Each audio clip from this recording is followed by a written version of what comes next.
আসসালামু আলাইকুম প্রিয় দর্শক, আপনারা এই গাছটিতে যে ফলগুলো দেখতে পাচ্ছেন, এই যে ছোট ছোট ফল, এগুলো গ্রামে গঞ্জে বাগানে জঙ্গলে এগুলো দেখা যায়।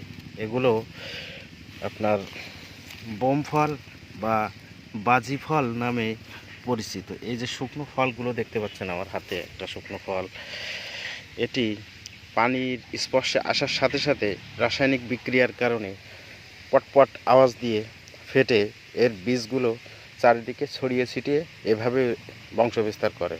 তো আমি অনেকগুলো ফল উঠাইয়া নিলাম, এগুলো আমি পানিতে দিয়ে দেব।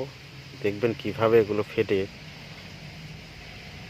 এই যে দেখুন আমি পানিতে ছেড়ে দিচ্ছি, দেখুন কত সুন্দরভাবে ফেটে যাচ্ছে, অনেক সুন্দর দেখুন।